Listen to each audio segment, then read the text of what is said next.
लालू यादव कहने को तो बीमार है, मगर पीएम की नेट्टी पर गर्दन चढ़ सकता है। नेट्टी यानी गर्दन, वो अपने आप को कहते हैं। एक सजायाफ्ता मुजरिम अदालत की कृपा से मौज कर रहे हैं। जुडिशरी अपराधी के बीच का अनोखा नापाक गठजोड़ है। कल ईडी की लालू यादव से जमीन के बदले नौकरी घोटाले में पूछताछ पर लालू की बेटियों ने मोर्चा संभाला था।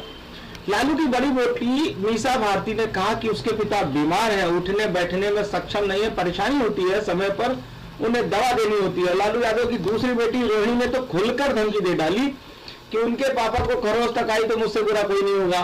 सबको मालूम है कि मेरे पापा की हालत क्या है, बिना मदद के चल नहीं सकते, फिर भी कितना गिरोगे। वे गुदड़ी के लालू लाल हैं, अकेला है, कमजोर नहीं। पापा को आज भी कुछ हुआ तो इसके जिम्मेदार गिरगिट के साथ सीबीआई, ईडी और इसके मालिक होंगे।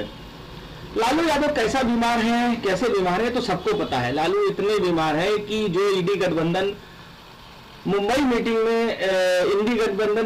में जाते हुए क्या कह रहे थे, आपको याद होगा कि लालू यादव ने कहा था कि बंबई में नरेंद्र मोदी के नेट्टी यानी गर्दन पर चढ़ने जा रहे हैं हम लोग। नरेंद्र मोदी की नेट्टी पकड़े हुए उन्हें हटाना है। यानी एक बीमार आदमी जो बिना सत्ता के या बिना सहारे के चल भी नहीं सकता, वो देश के प्रधानमंत्री की गर्दन पर चढ़ने की ताकत रखता है और हर तरह की राजनीति कर रहा है। ये ऐसा मक्कार बीमार है जो बीमारी के बहाने से 32.5 साल की अदालत की सजा पाकर भी अदालतों की मेहरबानी से जमानत पे मौज कर रहे हैं साहब। जबकि उसके किए 7 और जो लोग 5 चारा घोटाले में केस में इन्वॉल्व थे, वो आज भी मुजरिम बनकर सजा भुगत रहे हैं। ये कैसा न्याय तंत्र देश में चल रहा है। लालू यादव जैसा चारा घोटाले का सरगना जमानत पर बाहर है और उसके इशारों पर काम करने वाले लोग जेल में सड़ रहे हैं। आज सुप्रीम कोर्ट लालू यादव की जमानत रद्द करने की सीबीआई की जो याचिका है उसको लटकाए बैठा है। लालू यादव की 5 सजाओं के खिलाफ अपील झारखंड हाईकोर्ट में अभी विलंबित है, जिन पर ना हाईकोर्ट फैसला करने को तैयार है, ना सुप्रीम कोर्ट ध्यान देने जा रहा है। सबसे पहली अपील लालू को सुप्रीम कोर्ट से जमानत होने के पहले दिसंबर 2013 में दायर हुई थी, लेकिन आज तक सुनवाई नहीं हुई। लालू को इस केस में जमानत दिलाने वाले राम जेठमलानी राष्ट्रीय जनता दल से राज्यसभा से सांसद बनकर मौज भी ले गए।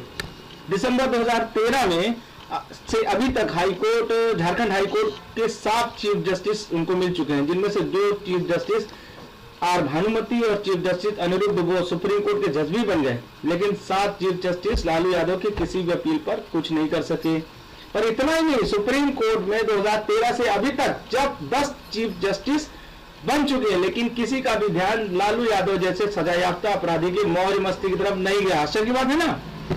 लालू को जमानत देना जरूरी था तो बागी मुजरिमों को क्यों नहीं दी जा सकती थी, जो कि वो तो उनके दाएं हाथ बाएं हाथ थे, दिए जा सकते थे। अदालत को यदि जमानत देनी ही थी तो लालू की अपीलों पर फैसले भी समय सीमा करने के लिए निर्देश दिए जाने चाहिए, लेकिन ऐसा नहीं होता।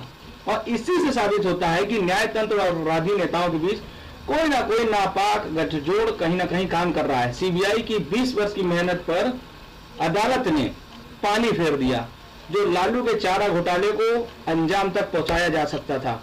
और फिर कहते हैं कि सुप्रीम कोर्ट सीबीआई कामकाज की समीक्षा करेगा। समीक्षा तो सुप्रीम कोर्ट हाईकोर्ट के कामकाज की भी मुझे लगता है होनी चाहिए।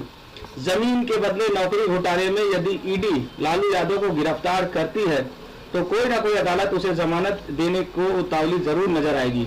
अदालतों के आचरण से भी कहीं ना कहीं लगता है कि जैसे लालू यादव को घोटाला करने का मौलिक अधिकार है और इन्हीं लोगों को यह अधिकार है कि जनता की आंख में धूल झोंक करके राजशाही सत्ता, जातिवाद प्रथा और पूरी पारिवारिक व्यवस्था अपने हिसाब से चलाते रहे। जय हिंद, वंदे मातरम, भारत माता की जय।